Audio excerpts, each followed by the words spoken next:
This is your friendly spoiler alert from Marvel and Makeup. MCU spoilers ahead.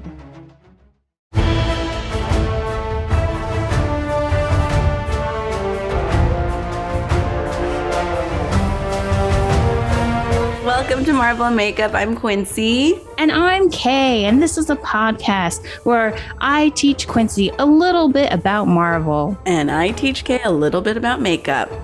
Warning, there are MCU spoilers ahead. Spoiler alert. So our guest today is so awesome. She is a comedian, actor, singer, and writer. You can catch him on Between Two Ferns, the movie show on Sci-Fi Channel, and the upcoming season 8 of Reno 911. She was also a writer for the CBS Diversity Showcase and appeared in the award-winning short films Hutterite and I literally just practiced. Salamagan. Please welcome Jiavani Linayao. Jiavani Linayao. Yay. Did I say that right, Jiavani? Yeah, Linayao. No, the Salamagan. Oh, Salamagan. Salamagan. And then I stuttered over award-winning. Random. Is that how you say it? Award. It's award winning. It's actually award winning. Award winning. But it's fine. Everybody does it. It's fine. Well, welcome, Giovanni. Thanks so much for joining us. I'm so excited. Marvel Makeup. Yes. Just to start off, we're watching Guardians of the Galaxy. We watched Guardians of the Galaxy. We're talking about that today. What's your relationship with Marvel, comic books, just like all that stuff in general? I definitely enjoy all the movies. I love the tone of the comedy. I'm always just like, oh, these jokes are so good. I watch pretty much all the movies. If I miss one, then I'm like, oh, how did I miss that? But I'm not like, I don't like read blogs or like, I'm not going for a deep dive, but I'm staying up on pop culture at the very least. Cool. So we have a little bit of a Quincy to K spectrum. And we've always tried to figure out where people lie. Maybe you're right in the middle. I feel like I'm in the middle. Yeah. It's a good place to be. Yeah, I'm like that too. I'm more familiar with like the TV shows and the movies. I will like look up the next day sometimes, like what were these Easter eggs? But like I'm not a big comic reader, so so we're all kind of in the same realm. But today we are talking about Guardians of the Galaxy. A little about it. It came out on August 1st, 2014. It was directed by James Gunn, who also directed Slither, the new Suicide Squad movie that's going to come out. And he also was a writer on the live action Scooby-Doo movies. I thought that was funny. You know what's crazy? I've actually seen the live action Scooby-Doo movies, which is so random. And I missed the whole podcast is me having not seen Marvel movies, but it's like I saw the live action Scooby-Doo movies. But live action Scooby-Doo was on your radar. Yeah, I remember because it had Freddie Prinze Jr. and he was like, kind of like the heartthrob from, the 90s movies. Fred? Doesn't he play Fred? Fred, no. Yeah, he plays Fred. He plays like the blonde guy. Yeah. And and just to take you back and put you in that mindset, 2014 was the year that Pharrell's Happy came out. And he was like wearing that brown hat, and he was that like, brown hat, the Smokey the Bear hat, and then everyone thought we were going to do that for a hot second. I remember, and they're just like, "No, we're good. You can keep it, Pharrell." Yeah, because it was also so tall. Like it was just not a practical hat. Yep, that was one of the things. RuPaul did a similar hat. Oh, did he? A couple years later, RuPaul can do whatever she wants. Like. I met a podcast producer the producer for their podcast. And the first day they met, I just remember the way they vividly described his walking cane. They met at like the W or something. And he came in with like a beautiful cane. And I'm like, man, I wish I could be RuPaul. Man, yeah. I mean, and just to have a cane for style, that's like, he's not like my grandma who's like, I legit need this cane. He's just like, no, it's something to swing around. Yeah. Couple other things. That was the year of the ALS bucket challenge when everyone was pouring ice on their heads. Did either of you guys do that? I didn't. I did it, but I don't think I posted it. I just like, it was at work and I just didn't feel like throwing off the vibe. So I was like, yeah, I'll do it. Because I was just like with all my coworkers and everybody was doing it. But I absolutely gave into peer pressure. I thought it was silly to waste so much water. Yeah. Oh, I remember I was working at a spa and I was like, I'll do it at the end of the night with the spa water because it won't be wasting water. Oh, wow. So it like I got ice dumped on my head, but it was also full of like fresh oranges. Oh, very refreshing. Yeah. Did you feel like cleansed, like a citrus cleanse? Was it like a... I felt like I gave into peer pressure, but on my own terms. So cleansed, but also like with a caveat. Well, that's a good lesson to you kids. If you're given to peer pressure, make it on your own terms. Don't get all the pressure. Put some pressure back on that. A couple other things. Bruno Mars played the Super Bowl. Kim Kardashian broke the internet with that picture of her booty, butt. Of her nude booty. And actually, I thought this was interesting. Sashir Zamata joined the SNL cast, and she was the first Black woman in 6 years to join SNL. What? Ah, man. And so those are just a few things that happened in 2014. Do you still feel like it was only 3 years ago, Quincy? No, I'm starting to feel like the 20 teens were just like kind of a blur because I'm like, man, and I'll pinpoint where I was in LA because I was still living in the Valley at that point, and that feels like a lifetime ago. But then you do the math of 2014. It's like whenever we look back, Quincy is like, isn't that only 3 years ago? We're just like, no, it's a lot longer. Yeah. Time has passed. It feels like 5 years ago, which is like, more accurate. Which is more than the stuff in 2010. You were like, that was like 3 years ago. But now that we're in 2014, you're like, that's 5 years ago? Yeah, I don't know. And the way you perceive time. Yeah. It's fun. Well, I think it makes it a good segue. I don't know if it's a good segue, but we're going to do it anyways. We're going to segue into the actual movie, Guardians of the Galaxy. Yay. Such a different world from where we've been in the MCU so far. We've been on Earth. The most that we've gotten into space is, Asgard, with, the whole Thor storylines. And just, to start off, you have that great opening scene with like the little kid and like, his mom dying and then he gets sucked up into the spaceship. I remember when I first saw that scene, I was just like, oh, that kid's really bringing it in this scene. Is this your favorite movie, Jiavani? My favorite of the Marvel movies? Honestly, they really blur together.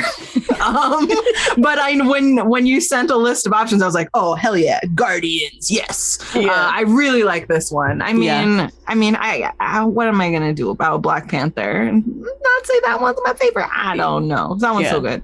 Yep. But I really like Guardians. Yeah. Yeah, we did give you movies from Phase 2. But of the Phase 2, you did pick Guardians. Yes. And when this first came out, I would say it is one of my favorite ones. I do like the ones that have like multiple characters and are like team like oriented. Ensemble. Yeah, because the Avenger ones are some of my favorites. I think this might be my favorite. I think this knocked. Okay, so Jiavani, my favorite Marvel movie is like the relatively unknown Incredible Hulk with Edward Norton. Oh yeah, I saw that. Yes. And I'm just like, is it so like sad and like not sad, just emotional, right? Like it's very like a human story, I feel like. And I cried twice watching this one. Yeah, I cried twice at the end. And I was like, I think this is my favorite. I think. Wow. Where did you cry? I cry so much, and I can't think of when to cry. I cried when Groot saves them with like the tree, and I was like, oh my god, floating light. The little fireflies, and I was like, oh my god, they're surrounded by all this organic matter. I was like, oh my god, that's the lesson. Is that only like organic matters, like life matters. Yeah. And then I think that final ending where they all like finally get their shit together and are like holding on to each other. Yes. just because like I realized thematically they did a very good job pulling this theme of like loss and loneliness and isolation through all of the characters and like, the infighting. And so that ending moment was very satisfying. And I was like, I think this might boot off Edward Norton. Oh, wow. Wow. Well, yeah. I love that it was so hard to boot off Edward Norton. I think I could see, I like this movie. I could see crying in the part where they're all holding hands, like the first day of my period or like on mushrooms. I could see crying, but it did not inspire me in such a way this time. I cry at the drop of a hat. And like the comedy is great. The characters are all so fun. The casting was like so on point. Yeah, and you have that opening scene with Chris Pratt playing Peter Quill, Star-Lord, who I had known from Parks and Rec, and loved him from that. And so to see him like kind of be that comedic superhero presence, not only I was just like, this is amazing, and it just looks so different from all the other movies, that I was just like, this is so cool because it looks so different and it's so funny, like right off the bat, you know? Yeah. Also, this was one of the Marvel movies I did see, Kay, and I did not know, and I'm watching it. We went from you only have ever seen one. I know. Now you're like, oh, I remember I've seen this one too. I did see this, and I'm like watching the Marvel comic flip, and then, after that opening, like where he gets abducted, they do the comic flip and they go Marvel, and I'm like, oh, I just must have missed that whole chunk and been like, this is a random superhero movie I'm watching. So maybe you're running late to the movie and you missed that first open scene. No, I did see that open scene though. That's the thing. So I don't know. Huh. My brain. His mom saying, "Take my hand," like that was like, oh god, that was gut wrenching. We just got here. Yeah. And then he was like, "No, I'm too scared," and like hides his face, and I was like, hold her hand. You will regret this. Well, and just even like I know the uncle in that scene, I've seen him in a bunch of other stuff too, but even in that moment, he's just like, oh, this stuff is going down and this kid is going to have to go through this kid is dealing with trauma, which he does once he's, abducted, and then, he's on the planet looking for the Infinity Stone. We also meet Digimon Hansu's character, who's working for Ronan, who's played by Lee Pace. Did you notice that Lee Pace played the blue guy? What's Lee Pace in? He was in Lord of the Rings. He was one of the elf king people. His face is familiar. Wait, he played who? He played Ronan. He played Ronan. The bad guy. Oh my God, that's so crazy. By the end of it, I wrote, Ronan is a nerd. I just felt like Ronan that's my citizen's take for this episode. I just was like, he was so serious, and I did, to my credit, I did not look this up why he hated Xandar. Mm-hmm. I put Xandra. Why? Because I didn't want to spoil things. I keep spoiling things for myself. It just felt like I think he's a great villain for this movie. Mm-hmm. I guess it felt like everyone else was kind of having fun in spite of being hurt, and he's the one going around just like stomping around being a dick. And I was just like, Ronan, like, get a hug or something. Well, and I think one of the reasons why he's so kind of like vigilant is because he is a child of Thanos, who has his whole thing, Thanos, the big... I didn't realize he was also a child of Thanos. Yeah, I didn't realize that. Did they say that in the movie? Well, I mean, they call him... Don't they both call him father? Like Nebula, because Nebula and Gamora and Ronan, they're all children of Thanos. Ronan calls him father? I think so. Nebula is just like, are you going to kill our father? I thought like that meant... I thought she meant ours, like... Yeah, like the sisters. Yeah. I'll double check that, but I'm pretty sure, like... Well, I mean, he's at least, I think he is a child of Thanos. I love the look of Ronan. I commented to myself that, like, I really liked this is a different universe, but do you remember in the first, in the J.J. Abrams Star Trek, that first one, when we meet Nero, like they're under attack and stuff, and it's very scary. And then he comes on the screen and he's like, hi, I'm Nero. And it's just like, which is like odd. And like, it's like, I don't know, but I just feel like the like, it's just like, it's been done. It's been done. As villains go, like, I'm very serious and my voice is gruff. It's like, it's been done. Yeah, I'm like, stop nerding around. Just like chill, make some friends. Like, you don't have to be so serious. Bring an interesting angle, like to twist. It. Yeah. Just to the performance. Oh my God. Lee Pace is going to be so mad when he definitely listens to me talking about this. Well, did you think that helped him? Do you think he would have been able to be kind of more quirky? Because he's pretty much like kind of that straight villain, which kind of allows like the Guardians to be quirky, especially in the character of Peter Quill. I definitely don't need him to be goofy, but I think that like nobody's pure evil. Yeah. So it's, but like that type of delivery to me, like even Thanos to me is like interesting, and that performance, like Nebula, yeah, like cool. All of them are like different kinds of broken and angry, but like I don't know, it's just like I didn't see anything I haven't seen before. Interesting. Okay, cool. Yeah, that's why I agreed to this podcast. It's to come for Lee Pace. Oh no, watch out. I love the makeup though.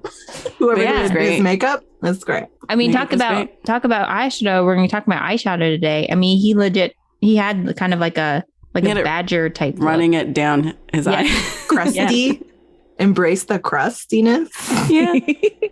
Hey. Yeah. I felt like that was his version of Bedazzle, and I was like, you do you. I love texture. Yeah. Well, and then, we get to Xandar, and we actually that's when they kind of like start to come together, not as a team, but like where they first meet each other. You got Rocket and Groot going after Quill because there's money on his head, and then Gamora, who's actually after the stone.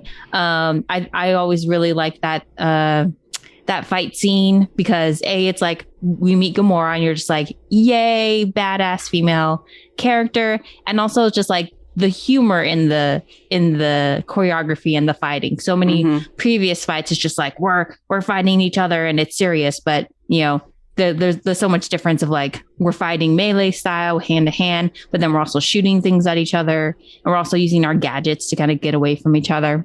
And then Groot just puts Peter in a bag. Yeah. It's very funny. Yeah. It just killed me because I was paying attention to the credits that Vin Diesel played him. Like, it doesn't sound like him. It doesn't, but then sometimes it does a little bit. And you're just like, I would love to see Vin Diesel like in the booth performing like Groot.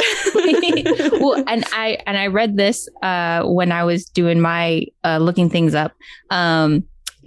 James Gunn had written a script just for him and Vin Diesel to have that had all the Groot lines translated into English. So Vin Diesel knew exactly what he was saying whenever he was saying, I am Groot. Oh, that's cool. Every single line, he was having a specific intention, even though he was saying the same thing over and over again. I love knowing that. Thank you so much. Yeah. I wanted to see Vin Diesel in the booth, just mad that he agreed to this, and just like, this one's okay. I am Groot. Yeah. No, okay. I am Groot, and this is like not getting any direction. We just need a bunch of different ways. but no, like and that's just a thing that him and James Gunn got to have, or maybe one day. Oh, that would be crazy. Like one day down the line, for like we're gonna release the Groot cut, where it's like, that'd be amazing. Where all of his lines are translated, because the whole thing with cuts nowadays, like everyone's just like the special cut. Yeah. I don't know if you guys aware of the whole Snyder cut? This isn't a Marvel thing, but I watched it. Oh, you did? In two parts and fell asleep both times for a little bit, just because it just got a little long. I was like, a little long. Tired. I mean, yeah, it was great. I mean, if you guys are, wanting some Jason Momoa eye candy for like a lot of it, he has a bunch of slow-mo t-shirt takeoffs that you're just like, oh, okay, artistic vision. True. Yeah. Yeah, and so and then in Xandar, did you catch the Stan Lee cameo? He's just hitting on a girl, hanging out in Xandar, being old Stan Lee. So yeah, that was fun. And then you have them go into that sequence where they're like talking about each of the characters. A really cool way to do exposition. And like John C. Reilly, who I've always been a fan he was of. So good in it. Anytime I see him when he appears, you're just like, yes. And when he comes, you're just like, yeah. Like, he was so good in that, in like the small role that he did. I don't know. Yeah. Just delightful. And I think it also kind of added to like the credence of like, this isn't your regular Marvel movie. We have these people who, can play those serious moments, but also like, that, are really funny. And then, they go into that whole prison sequence. I don't know if you guys, but like, this was like an epic scene. It's also kind of partly related to the Disneyland ride that they have, where they're breaking out of it. I think that this is the location where that's set. Tower of Terror is not better. What was that? Tower of Terror is not better now that it's Guardians of the Galaxy. See, I like Guardians of the Galaxy.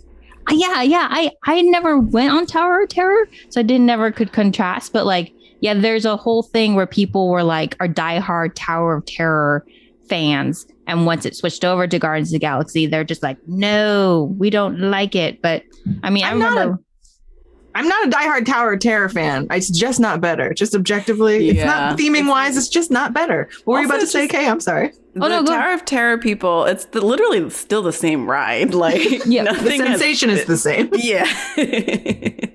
Did you ever ride Tower of Terror, Quincy? Oh, sorry. Oh no, go ahead, Giovanni. Did you? No, it's not about me anymore. But yes, I made it. I have, and I was blitzed out of my mind on edibles, and I had so much fun because I did not know like which way I was going. And then when we rode it at Disneyland, I wasn't as blitzed out, and like I don't like drops like that because just my stomach falls out of my butt, and I don't like it. But it was fun. I mean, it was fun to ride it with friends and have that sensation. I was so grateful to be on edibles at Disneyland while I had a pass, like while I had a season pass, or else that day would have been, it was just too much. It was too much. That's too much sensation for me. Like there's too much. Like I remember getting onto the Incredibles ride and I was too high to figure out how to get my harness on. Oh. And so like people are just waiting for me to start. And I was like, where is it? It's here. I think it was here. I don't remember if it was here or here, but I was like, I couldn't figure it out. And it was like so stressful. There's just too much going on. All these like 7-year-olds and their parents are judging you. It's not that hard. I'm like, I know it's not hard. Well, speaking of Disneyland, you're a pretty big Disneyland person, right, Giovanni? Like you said you had the pass. So yes, I've had the pass a couple times. You see, I remember. I know there are people who are Disney people and have gone a lot. Didn't really go as much, but they are going to have a Marvel themed area open up. Oh, cool. In June. And so that is something that eventually, soon. It's called Marvel Campus. And it's kind of going to be built off of the whole Guardians place. So it's like they're going to have like an Ant-Man section and a Doctor Strange section. Do you know what location? Where like those first two examples were bummer. Yeah. Ant-Man. Do you know what part is it in the Star Wars section as well? Do you know what area they're converting? Yeah, it's in the California Adventure area where the Guardians thing is already. Okay, cool. Yeah, okay. and then cool. Yeah, and I think they're gonna have a Spider-Man thing too. So I'm still excited for it, regardless of what it is. I just love immersion in theming, so that's gonna be fine. Like, I love the Star Wars land, and I'm not like a huge Star Wars fan, but they just do so great with the small details. Yeah. So, I mean, I'll go to Ant-Man land, whatever. Yeah. Have you guys gone to the shows? Like the shows are like what people snooze on. Like they'll have like musical acts in different ones, and they're like full on like mini productions, and I like always skip them because I was like, I don't want to, like, I want to go on the ride, but they're actually really, really fun. Yeah. Yeah. I remember seeing, and I feel like they become testing grounds for like the Broadway versions of musicals and stuff. Mm-hmm. Like I remember seeing the Aladdin show at Disneyland, and then eventually when I would see footage from the Broadway show, I'd be like, this looks a lot like that, like so yeah, I mean, I feel like it's just like not only are they creating these worlds, but they're also creating smart, like workshopping ways to kind of like expand Disney, man. They've been doing this for a while. They know what they're doing. They know what they're doing. Got a good handle on it.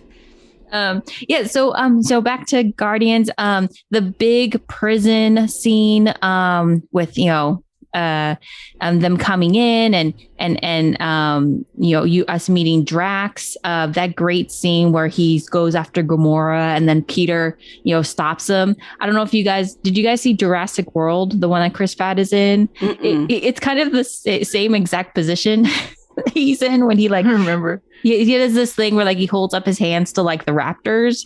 I realized I was like, I was like, funny. He's kind of doing the same exact thing when he's like telling Drax to stop. I was like, I think this is a Chris Pratt thing. I think. Yeah, Dave Bautista, by the way, killed it with all his joke lines. He was so funny. He's Filipino. Yeah. And he was like in wrestling, right? He was a WWE wrestler, and like it was just so good. I've seen him like here and there in action movies as like like the muscle dudes. It was so good to see him with like comedy lines and killing it. And I'm like, yeah.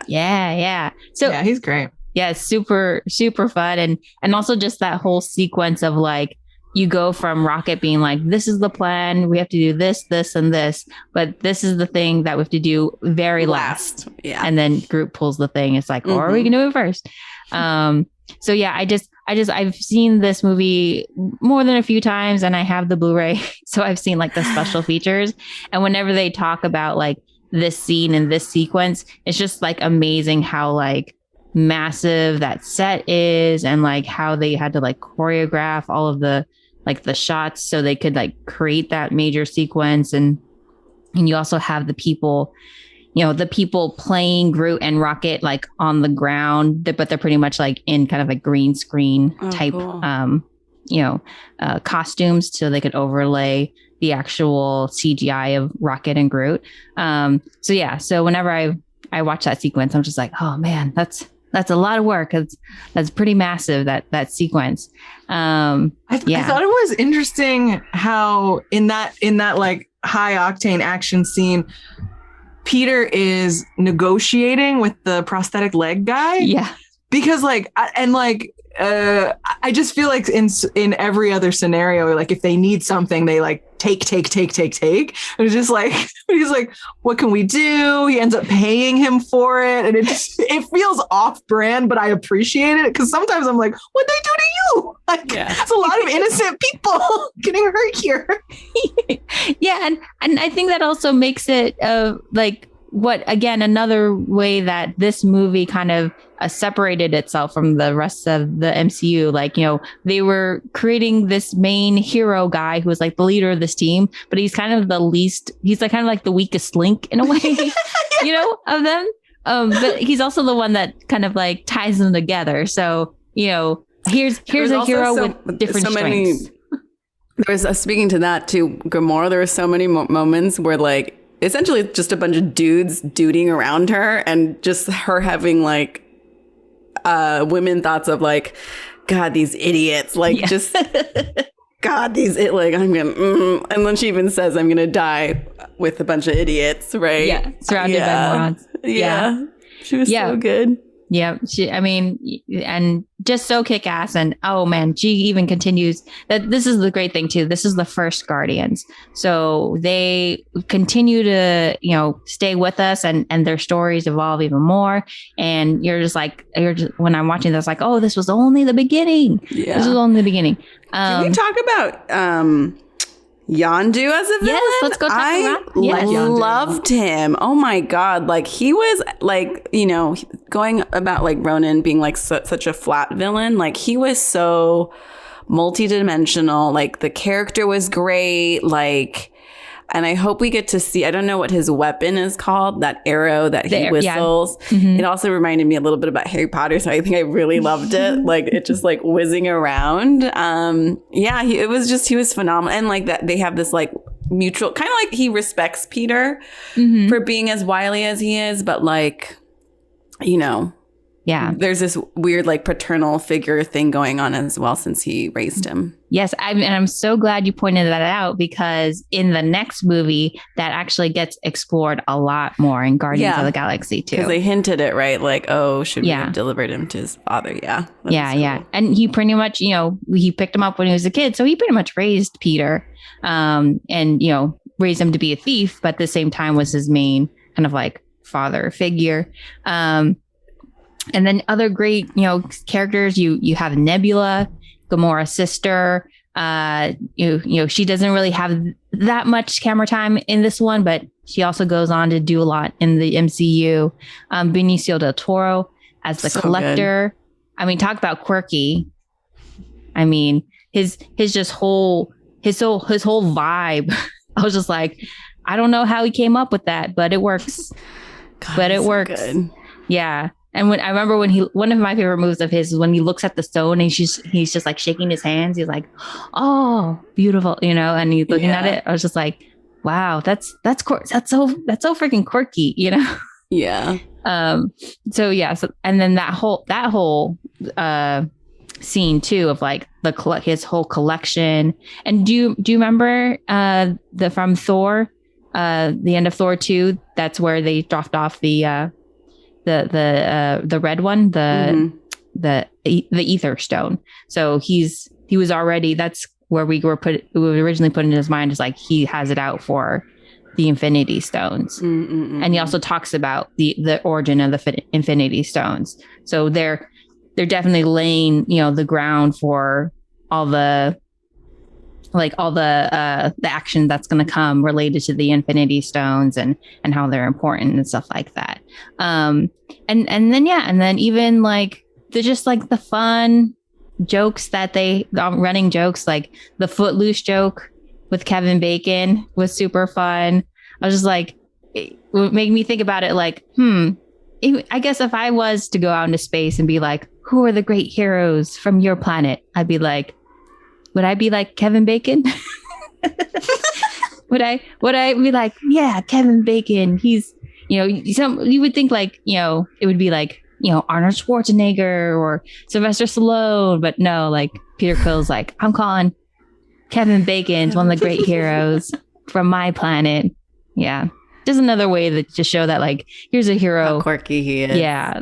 That's like none other we've seen. And then, you know, you see, the whole joke of like metaphors, like Drax doesn't get metaphor. Oh my God, it was so good. And that callback at the end, he was like, metaphor. Finger on throat means killing. As he's like ripping the guy's head off. Yeah. Oh. Why do you have to go like that? So sad. Wait, was that Digimon? Yeah, that was Digimon. Yeah. Yeah. Oh, I was so sad. I really like him. Oh, when Groot like skewers that line of people and is just thrashing them around. Sometimes I'm like, I wouldn't mind if there was like a moment where like, even for people who are very used to killing, where it's like, that was brutal, man. That was a lot. Like it went like we got it the first 2 times he swung and then he just kept going. I'm like, these people are pulverized now. Because I was like, if this was from a villain standpoint, like we'd be like, oh, this is a brute. This is somebody who like is like doing just a senseless brutality. Yeah. But it's just like because we like we see him as on our team, then when he like looks back and smiles and is like, isn't killing fun? We're like, yeah. But I'm like, as a human, as an empathetic human, I'm like, okay. Okay. Well, and I think that's a funny moment also because like you know, up to that point, it's not like Groot has done a ton of like major action type moves, but in that moment, you're just like, oh, don't mess with Groot, you know, like dude can fucking like put tree branches through you. Well, he did put his twigs up somebody's nose and into their brain. That was really intense. Yeah. But I think that guy deserved it though. Like first thing he went up, absolutely. He like went up to Peter Quill. That was a great line too. Like Rocket being like, "This is our booty." You're just like, it was like, okay, yeah. And Bradley Cooper did so good. I kept being like, I can't remember what he sounds like, but I'm like, oh, I guess this is what he sounds like. And I'm like, man, he's killing it right now. Yeah. I was thinking that must have been really harsh on his voice. Yeah. He's yelling most of those lines. A lot of yelling. Yeah, and very gravelly too. Very gravelly. Yeah. But not A Star is Born gravelly. It's like, both good. Truth. I haven't seen Star is Born. Oh, I mean, I should at some point, but like, I think it's worth it.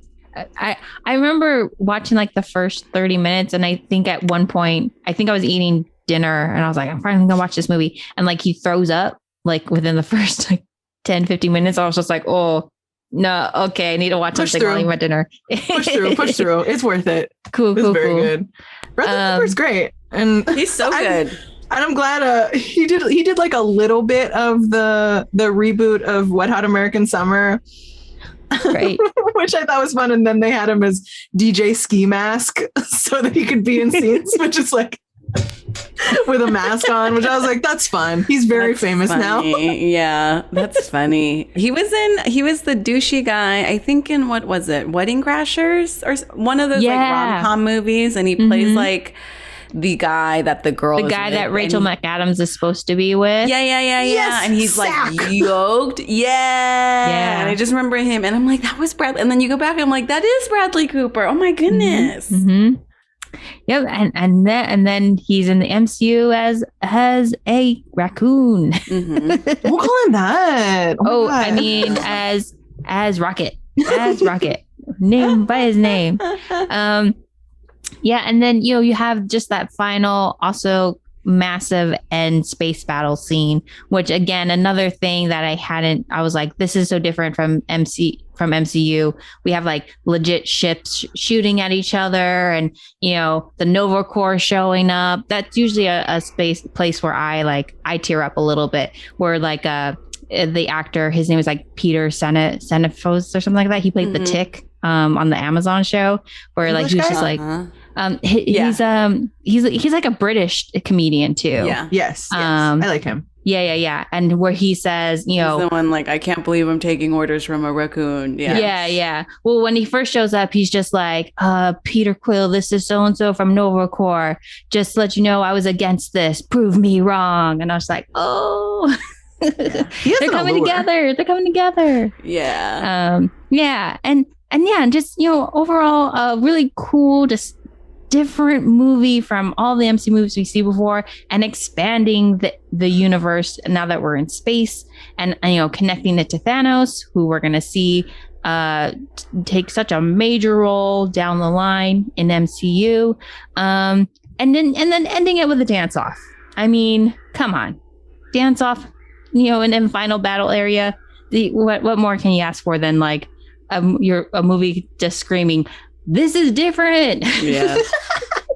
When you're 9 movies in, you're just like, okay, we need to do something different, and then you put this out and just like, okay, good job, you did it. You know what too, and I love music from that era too. So that was the mixtape. Like the mixtape, all the songs that they chose were so good for like, I don't know, it just made everything better. Yeah. Because it tied it in. I think that was it too, is like you're in this completely foreign land, and like the music actually like grounds it in something real, because we all know those songs. So anytime any of the music played, you're like, yes. And like it put you in the mood that you needed to be in to watch what was happening. Yeah. So many feel good songs that didn't feel too similar, even though it was like they were kind of similar, but like it didn't feel that way. Like energetically, it was just like feel good songs. Yeah. I want to talk about a moment when Peter and Gamora like almost kiss, when he's like putting moves on her and he reaches out and holds her hand and is like pulling her in closer. And I just do not believe she would let someone touch her. Like honestly, like the way that she spent her life, like I don't know for certain, not that she can't like be a sexual person or like a romantic person, but like the way that she was raised, I don't feel like touch is something that she's probably experienced in that soft way in her life, maybe ever. Because of like how firm a grip Thanos has had on her. Like, I don't feel like she's probably had a lot of romantic partners.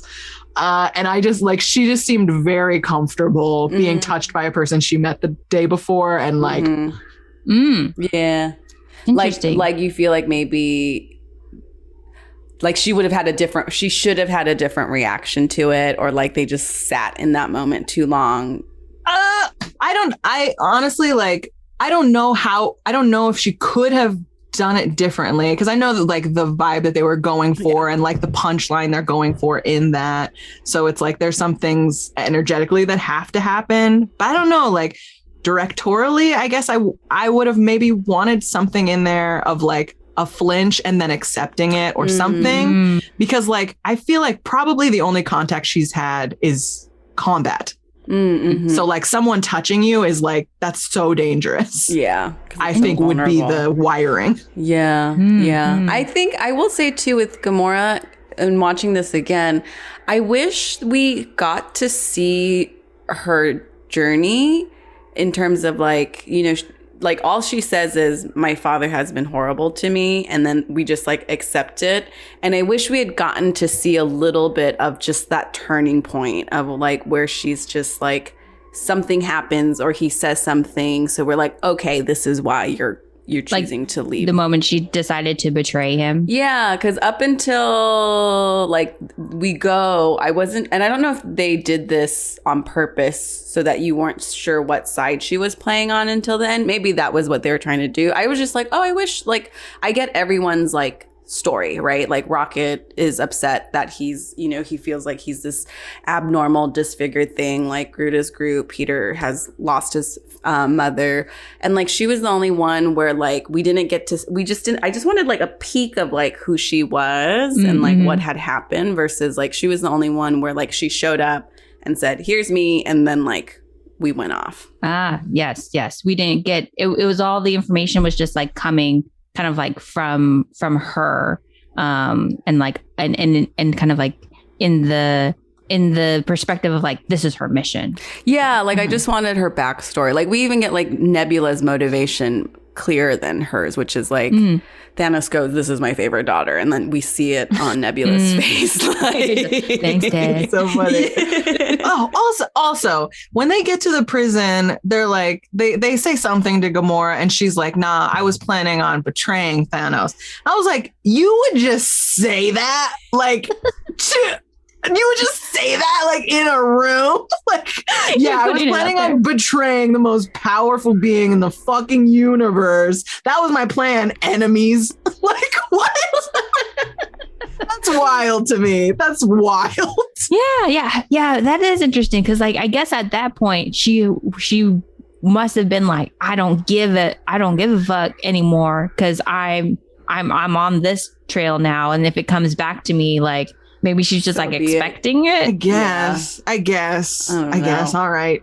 Oh, I don't know. I would have held out hope that I could still betray him and not blow up all my shit. Yeah, it wasn't. I will say, comparatively, considering she's like one of the, you know, pretty much the most major female character that has come out in the MCU at this point. Like you have like Pepper, and then you have like Natasha. Like Natasha would have played that back and forth, that like stealthiness the whole time. Like, is she on our side? Is she not on our side? Whereas Gamora, you know, she's just being like, this is my mission. I'm here.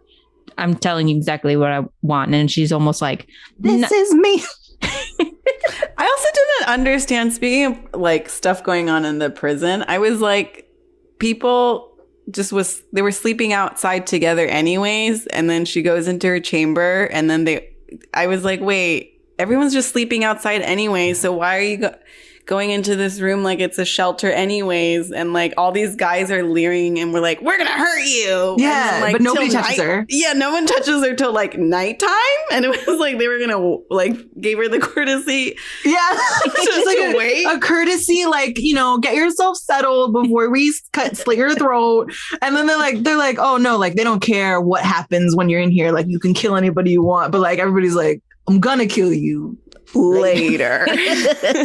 When everyone after else is dinner, sleeping. when I've eaten and my energy is up. I was like, what's going on here? Well, very good points to make. I will say, you know, as we move forward, a lot does come out in terms of like Gamora's backstory. So Cool. I feel like that longing you have, I feel like once we move forward, it will be fulfilled. But you know, that wraps our part of the Marvel side of the podcast. So we're gonna go ahead and move on to our stretch and share. Stretch and share. Quincy, it's your turn to pick a stretch this week. Okay, I have actually both this week. Like, what? Last week, my mind was a black hole and I couldn't think of anything. We can do like a hamstring stretch. If you place your foot on top of your knee and lean forward, you'll get like a nice little hamstring stretch. Okay, cool. Okay, what is is my your metal share? chair very creaky? I cannot hear it. Oh, there. You can't hear that? Now I can hear it. Now I can hear it. Yeah, Right. I'm just crossing my ankles and doing it because there's no room under my desk. But while you guys stretch, I will share. I'm going to share that. So, you know, I've been very, very cautious this whole time during lockdown. So I don't leave my apartment as much as I should. But this past week, I have done it more. I went on a couple walks in the sun and it was very good. There were small moments of like, some people don't have masks, but, you know, I was just trying to push through and I live in a very like hilly area. So I went up a hill and it was hard. But I got to the top and then I was like, okay, we can go back now. But yeah, so that's first steps towards, you know, getting back out there and living out in the world again. Yay! Taking baby steps and Yay. one hill at a time. One baby hill at a time. Yeah. So that's my share. Giovanni, do you have any highlights? A highlight from this week that you want to share? Okay. I'm on my chair, but I'm doing this thing from. Ooh. Anybody else only do the stretches that they learned in junior high PE still? I'll go timely. I got my second vaccine as of Friday. It was 2 days ago. How do you feel? I feel much better. I feel like today I was like, okay, I think I'm side effect free now. But hot tip, this was amazing. Motorcycles cut the line at the vaccination sites. So I don't know when people are listening to this if it'll still be a problem, but I mean, it's hours long wait at Dodger Stadium. But my partner rides a motorcycle and they just wave you up to the front. Wow. So it was like 20 minutes. As opposed to like my friend went the same day and waited 3 hours. Whoa. Ooh. So if you know somebody with a motorcycle, get on that. Or get your motorcycle license now. Mm-hmm. Right now. Do it right now. Time. One thing. Never a better time. Time to switch to 2 wheels. Mm-hmm. I would be so bad on a motorcycle. There's just certain people in life that I'm one of those people that no, it's just I might as well sign my life away. I just would look at a building a second too long and it'd just be like, there, Quincy's gone. I don't want that. I don't want that for you. No, Stay on them 4 wheels. Yeah, I will. Thank you. Mm-hmm. Any share, Quincy? I have a share. This is like a share. Mary H.K. Choi is a YA novel writer. I love her. Her book's so good. I'm so jealous of all the 12-year-olds who are reading her books because I feel so seen as an adult. And I'm like, oh, I wish I had this for my tween self. And she has a micropod and it's called Hey Cool Life, and it's a mental health and creativity podcast. Okay. And it's just really nice because she talks about her struggle with like anxiety and depression and a food disorder and like how that manifests and like how it affects her creativity. And so she'll share like what she does to manage and like boundaries. And I've found it very helpful just to like listen to someone be like, hey, like be gentle. Just do 2 things. Don't feel like you have to do 50. Awesome. Yeah. So a share, that's also a recommend. So that brings us to the end of our stretch and share portion. Now we're going to dive into the makeup portion, which is Advanced Eyeshadow. Yay. Or as I also am calling it, Fancy Eyeshadow. Because what we did before, our last eyeshadow was natural look. And to be perfectly honest, like and this is the thing that gets me. When you're trying to make your face look like it has, like it's natural, but it has makeup, it's really hard to, when you're nude, be like, is this right? Does this look right? Because it looks like I don't have makeup, but that's the point, to look like you don't have makeup.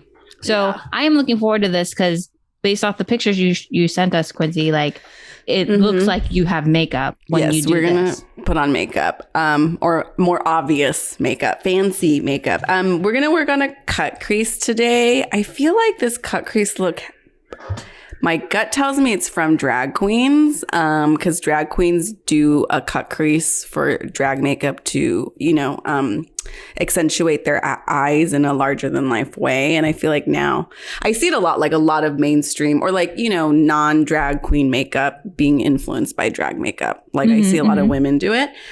So to start, Kay, I know it was a lot of brush. it was a good list. It was a hefty list of things. You're going to take your primer and use a brush. I think there's the synthetic brush that I had you get. Is that the flat one? Yeah, no worries. Watch as true story. My partner's cat peed on my eyeshadow palette.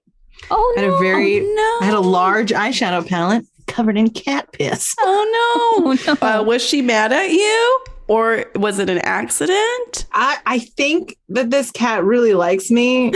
He comes in for cuddles all the time. I don't know what the deal was with that. So funny. Or so just sorry. likes me in a more natural look. Yay. Maybe that's what it was. That's upsetting. My cat hasn't peed on anything or pooped on anything. She hasn't. She did a few weeks ago poop outside her on the floor. And I remember I picked her up and like, it was just like, oh, morning cuddles. And like turned around and stepped straight in her shit. Warm. Bare feet?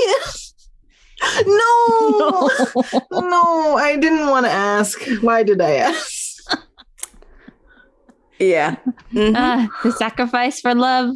The love of an animal. That was the price I paid. What was your reaction? I immediately threw her away. That's what I wanted to do. And then I'm like cleaning my stuff and I'm like, okay, everything's clean now. And then somehow it got under the rug. So because I'm finished and I'm like, why does it still smell like poop in here? I check her thing and then somehow it had gotten under the rug and like I had also stepped. Oh no. They expanded. No. Wait, so Quincy, you're using which brush? Is this the right brush? Yeah, hold on. I can't tell from here. I can't tell. It's the mini tapered synthetic brush. Mini tapered synthetic. Yes. It's not the... It's the one with the point. Oh, okay. The point. It's pointed. So then so we use synthetic, we're using a synthetic brush because synthetic brushes are like made out of plastic, non-natural bristles. So it like, the product comes off of it. Okay, and you're just putting primer on the tops of your eyes? Yes. Okay, and this is primer, so it's just to prime. It's to prime and to give you a smooth finish to start. Right. Just like the face primer. Yes. Okay. It is so over primer. Yeah, I mean, I'm always just like, I feel like there's a primer concealer for every part of your face. And you're just like, why wouldn't they just create a primer that's just like everywhere, you know? I think specifically for your eyes, it's different because the skin around your eye is very delicate and it's very like thin. You only have one layer of skin around that eye, the eye skin. So you want to be very, so I feel like that's what it is. Yeah, I understand that logic, but just like, come on, science. it's 2021. Come on. Just, primer looks for your face, works for your eyes, works for your walls, primer. Yeah. Prime it all. I'm just going to grab brushes so I can be doing stage business. Yeah. Oh, cool. Come. Go for it. Yes. And then Kay, are you going to be, So yeah, I'm putting it on.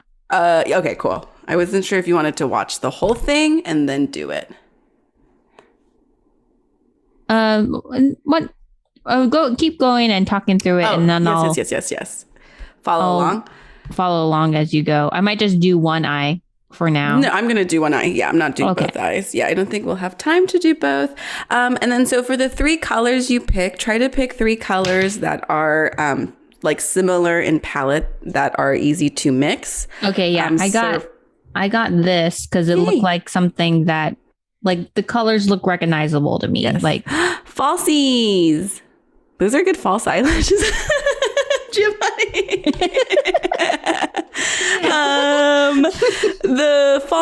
What colors do you want to use? I want to do the blue. Okay. Yeah. Okay. So do like a base blue and then pick a blue that's a little bit darker and a little bit lighter. Okay. Yeah. So would you say? Yeah, those 3 are great. These 1, 2, 3, or and then use the 2 as your base. These first 1, 2 as the base. Yeah. Okay. All right. Show me how. Okay, great. And then Giovanni, what's your experience with makeup? Do you wear a lot of makeup? No, just for auditions and stuff. Yeah, I don't know, and I don't really know how to do it. Yeah, this is, I'm always like, I'm not an expert. I'm not a makeup artist, guys. This is literally just me looking up YouTube tutorials. So you'll get your base color, and it's the same thing, Kay, as we did in the first eyeshadow tutorial. In the crease, yes, right? You're going to tap it off, and you're going to come in and use circular strokes to get it into your eye socket. Very good, Giovanni. Thank you. Yeah. Circular. I thought we did.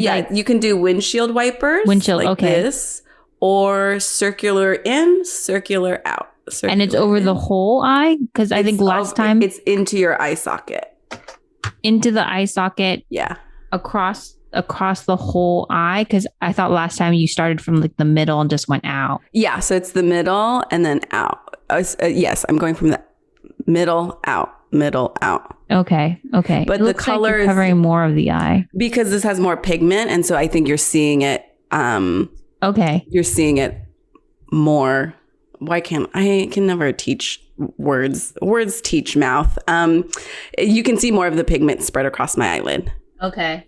Yeah. Well, that's helpful because it looks like it definitely looks like something's happening here. Mm-hmm. We are shadowing. There is shadow present. Yes. Cool. So that's the first color. Yes. Okay. I'm still on the primer on. Great. I don't really wear a lot of makeup unless it's for auditions as well, because it's like, I don't know. I feel like my skin needs to breathe. Yep. Yeah. I got these falsies from HK Market in Koreatown. Those are good falsies. My best friend uses them because they're great. Really natural. Yeah. Very affordable. Yeah. If you're in LA, HK Market. Yeah. Do you get their face masks? Do they sell face masks? Absolutely. Yeah. I've got Pearl. I've got Snail. I got all this stuff in my bag. Yeah. This makes me think back to our conversation we were having about Korean spas. Yeah. I love Korean spas. I love K-Town. Yeah. Okay. This Korean barbecue. Anyway. Are you still applying this? So what I'm doing now is just buffing the color up and out because we are doing a cut crease. So you want the color actually to go a little past your brow bone. And I haven't added any color. I'm just using that bigger, fluffier brush to soften the edges. Okay. Not the crease brush. No. The bigger, fluffier one. Yeah. Okay. All right. All eyeshadow application is using like a fluffy round brush to apply and then buff it out. Buff it out. Yeah. Okay.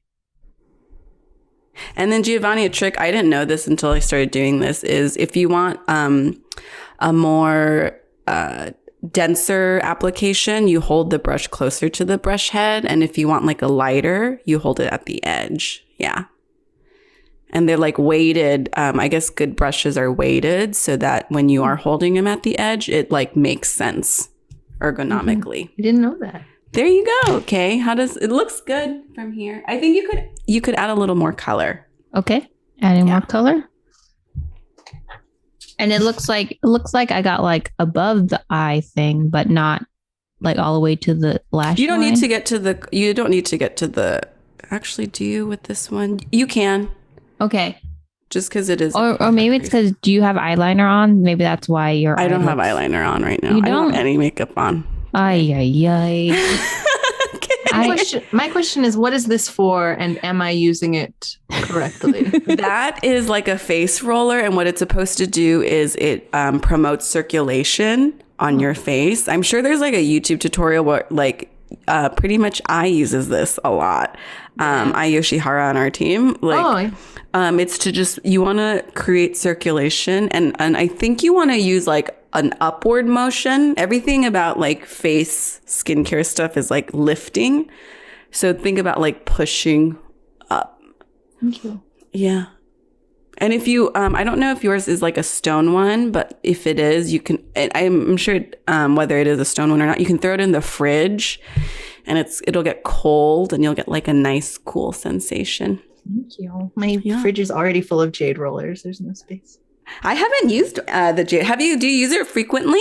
No. I think I have one. I don't think it does enough personally. Sometimes I like to give a facial. I do love skincare. I'm like not a huge makeup person, but I do love skincare. So what's your skincare routine consist of? And do you have like a favorite, like, this was I love? I really like SkinCeuticals products. Personally, I love a clay mask. My skin tends to get oily, so I'll do a clay mask usually like once a month or so. Yeah, and I exfoliate once a week. Yeah, same. I want to do it more because I want to feel good. Oh, and they discontinued Clarisonic. Like the Clarisonic is just gone, which was really upsetting to me because I guess they went out of business like at the beginning of the pandemic. Oh, interesting. So that my face never feels as clean as it did when I used Clarisonic. Yeah, there's like a nice like I don't know, like you got stuff sloughed off feel. Yeah. Okay, how are you doing? I feel like it's a little messy. Okay. I think that might be just like a technique thing, maybe just getting more practiced with like how to apply. Okay. Yeah, but it looks good from here. It's still only just one color, right? Yeah. So far. Yeah, and then we can move on to it. Yours looks so much like more even. Yes, because so as you apply this, then you get that bigger, fluffier brush. The key with eyeshadow, I learned, is if you want the eyeshadow to come up here, you don't apply it there, you buff it up. So you use that fluffier brush and you blend it up and outward. You have good brushes, Giovanni. I'm unwrapping them all from their plastic. I feel like they were a gift or something. You know, people really just be getting girl stuff. Yeah.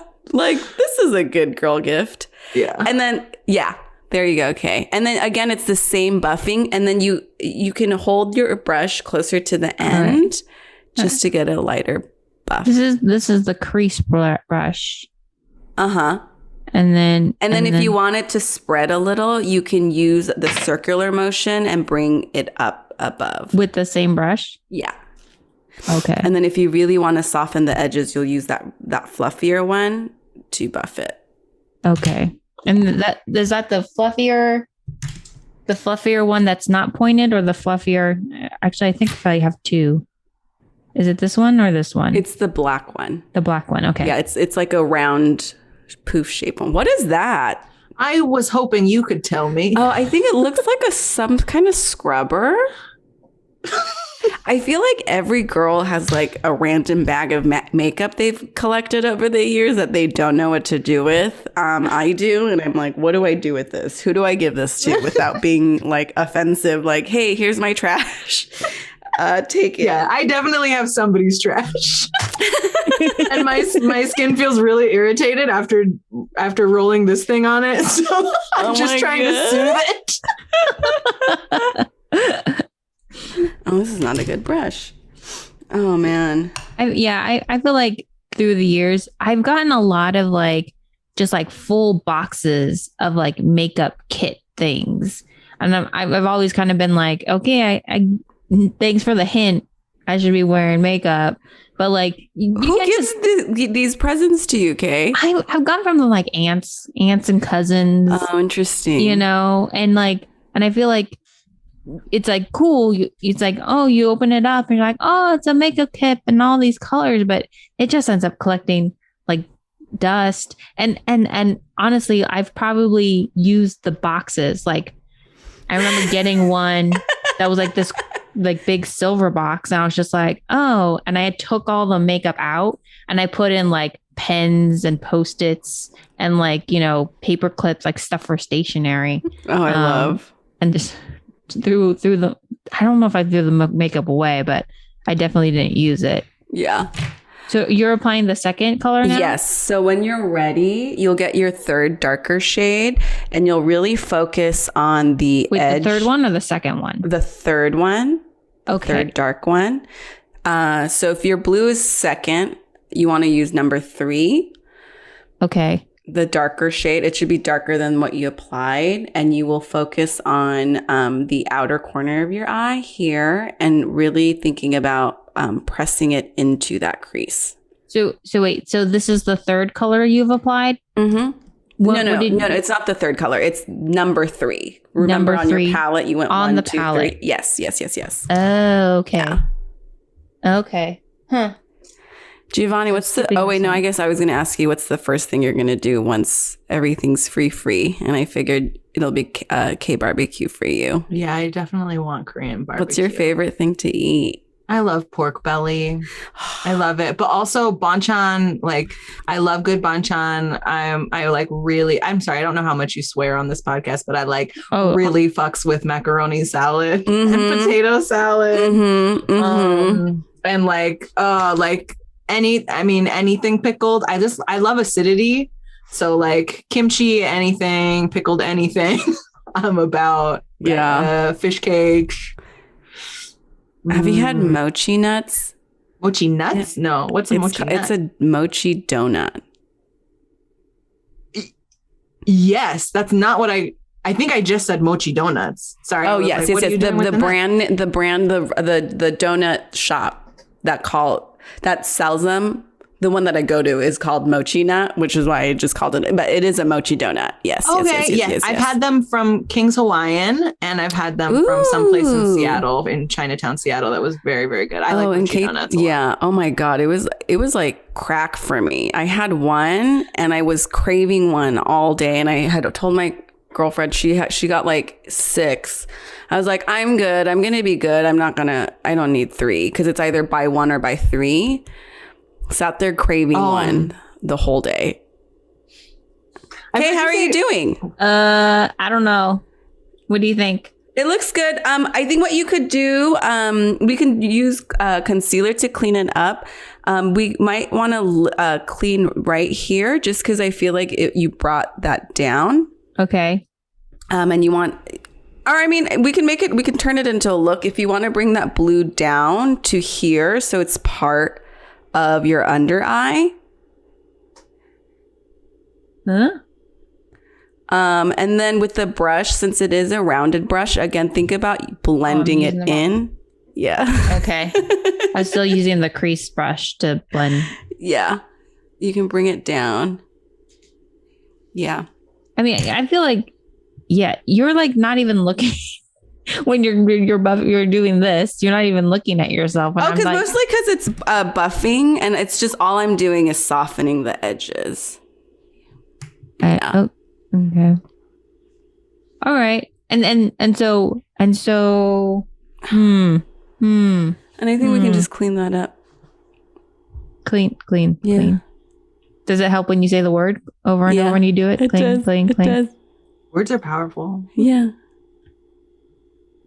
So that's color 2. And then there's a third color. Yes. But we will do actually our cut crease now. And this I'm not as this takes practice to get like, it's just, you're essentially using the white to create a false lid.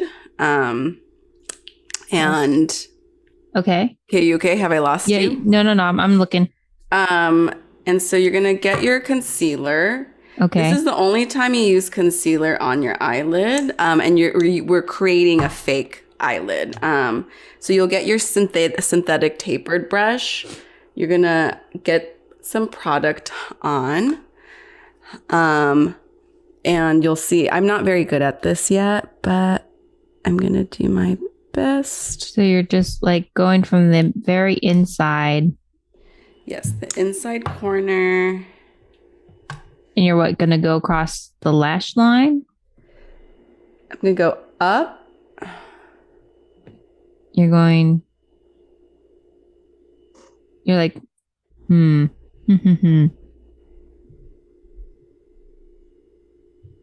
You're going up and across like the. Yeah, so what I'm doing is creating a fake eyelid by, hold on, maybe I should just finish it.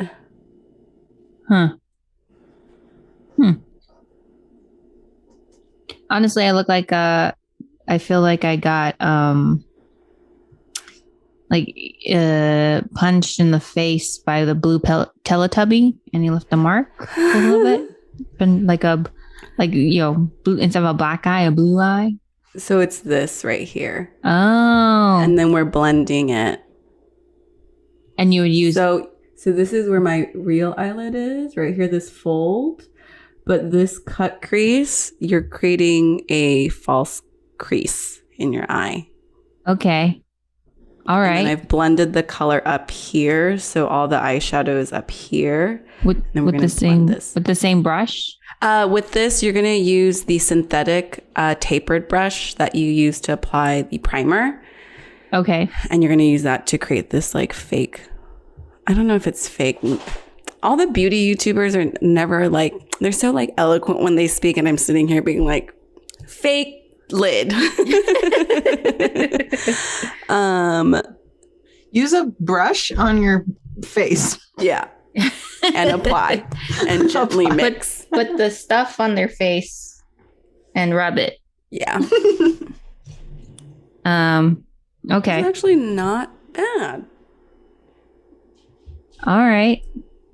Cool. I practiced this earlier last week, and I used purple, and I did not finish getting the purple out of my face. And so I had purple all lined here under my under eye, and it looked like I'd gotten punched. Well, I'm should have to a conference call, a Zoom call like that, just like a purple hued eyed. Yeah.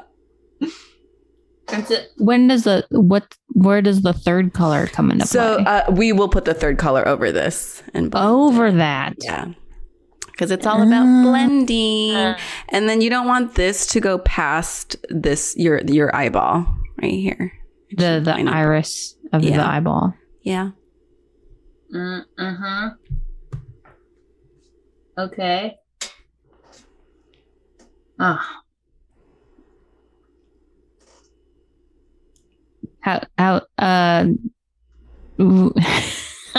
Keep going. Okay. That's good. Still going. Feel free to vamp. I'm trying to find makeup filters, but I can't find any. I didn't even know Zoom had filters. Yeah, I've seen somebody did a bunch of, there are like apps you can add to Zoom. Really? Wait, but Jiavani, how did you add the goggles on? I'm on background and filters, video filters. But that's crazy. I feel like it's in studio. Oh, good. Okay, that's good. Yeah? Yeah, it looks good. Okay. Yeah, I like that. Yeah. That looks really good. You want to move on to the third color? Yeah. Yeah. So then you take your lightest color. So that's why we work in gradients. Let's see.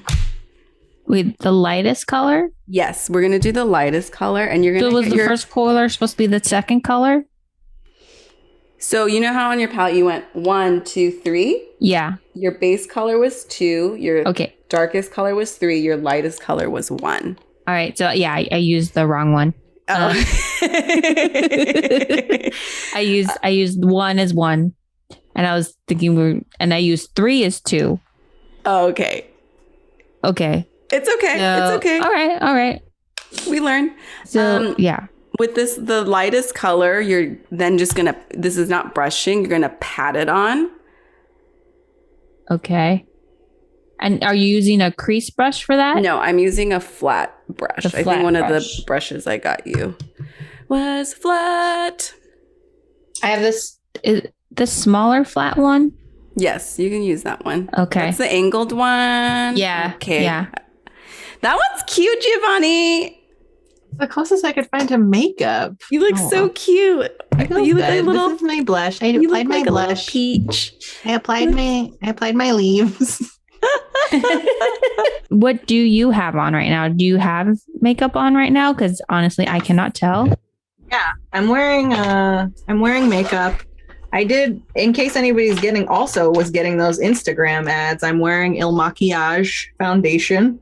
No, I did not get those Instagram ads. They were targeted just at me, I guess. Yeah. I'm wearing a bunch of Il Maquillage. Those targeted ads, I feel like, work. Sometimes they do. Sometimes I'm like, I know, I'm like thick and I need a bathing suit for summer. And you know what? Honestly, this ad was helpful. Yeah. I'm also wearing blush from Bare Minerals, and my eyebrow pencil is Benefit. I don't know. Do you like that? I can't tell with Benefit. Everyone is Not always, really. I don't know, with like Benefit mascara, everyone always is like Benefit mascara. And every time I use it, I'm like, I can't tell the difference. So I just return it. No. I just realized I've never returned makeup.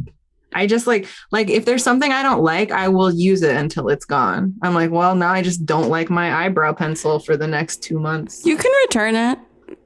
I never even thought about it. Yeah. I found out some of my friends like never return anything. And that to me blows my mind because I'm like, oh, that's money. It's annoying. I hate doing it.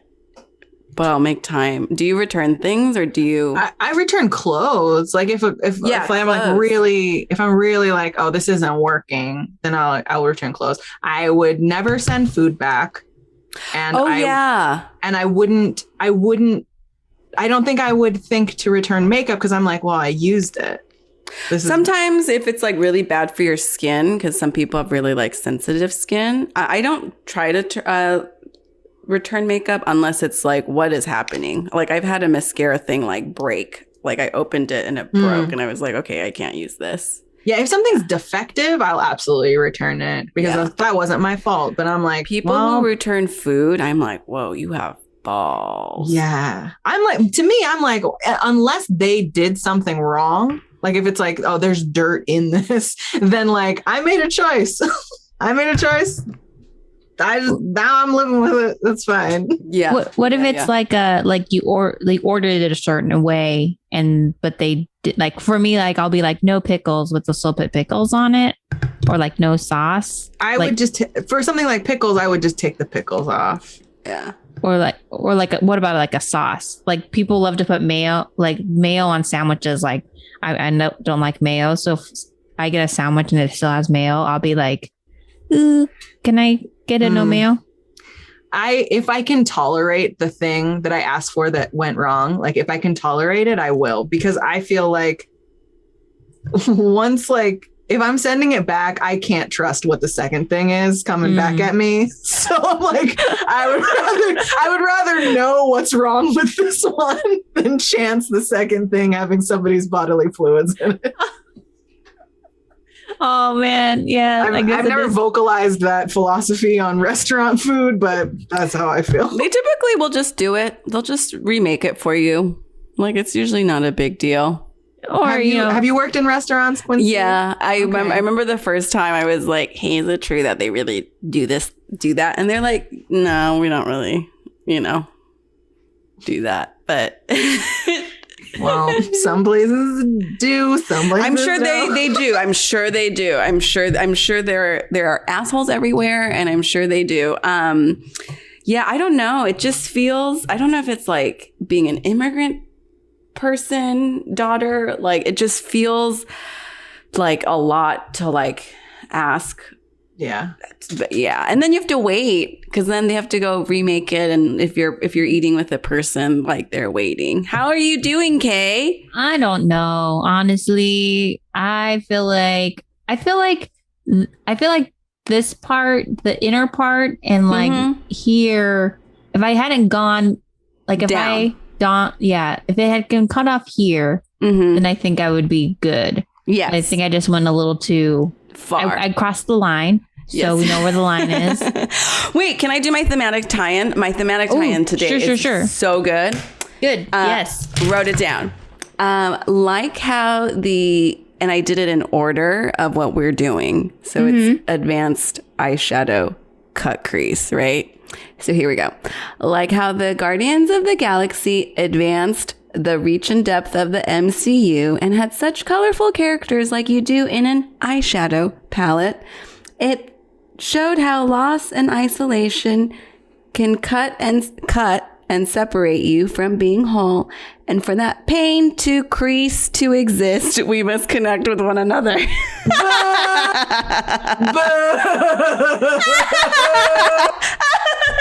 was so corny. Reach. It was a reach.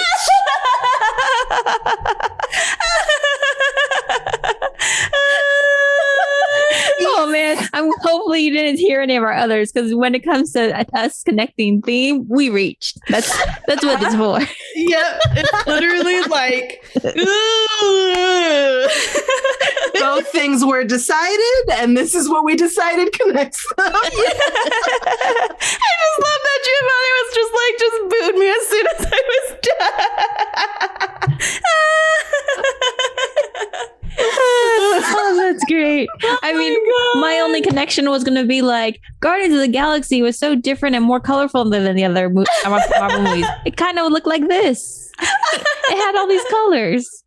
That's fine. This one's Yondu. This one's people on This one's Xandar. Gamora. I mean, this is gonna be. This one so is good. Gamora. This is Gamora right here. That's Gamora.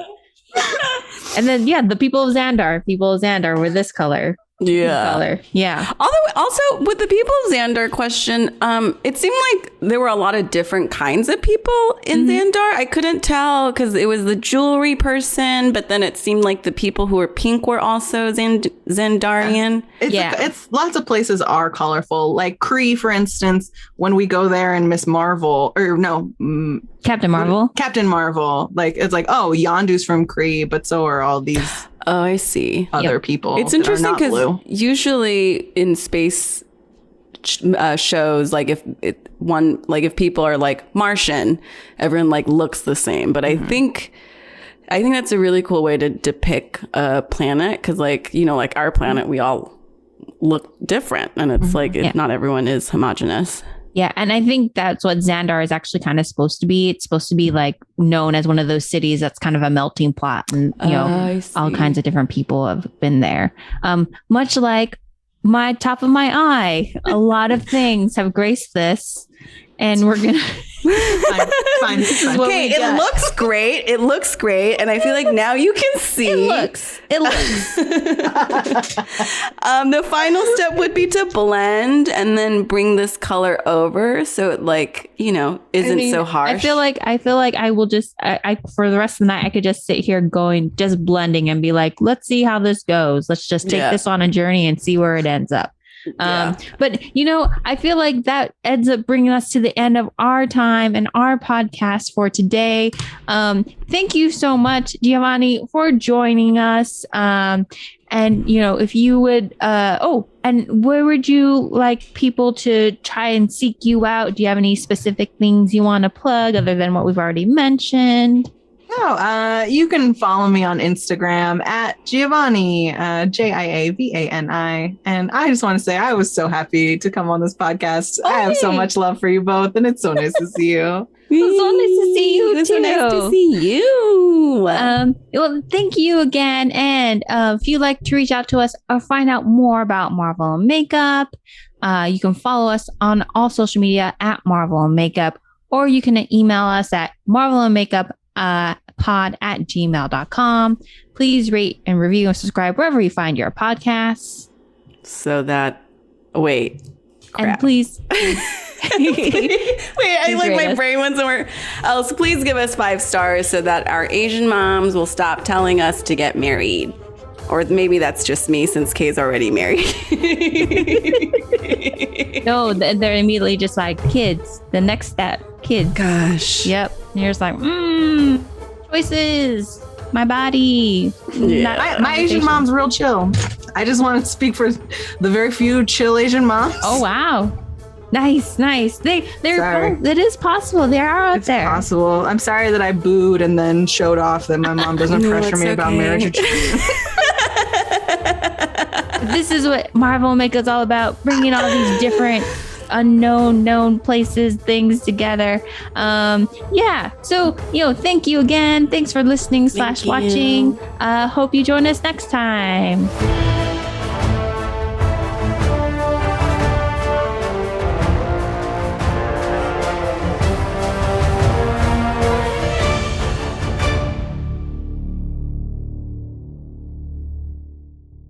Marvel Makeup is hosted and produced by Quincy Cho and Kei Kanapu. Quincy is an actor-writer based in Los Angeles, California. Kei is a writer-performer for Filipino AF and an alum of the CBS Diversity Sketch Showcase. You can follow them on Twitter and Instagram at Quincy Dinosaur and at Kei Kanapu.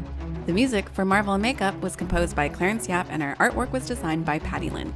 You can find them on Instagram at Clarence_Yap and at pattylyn.jpg. See our show notes for even more info. Bye. Bye.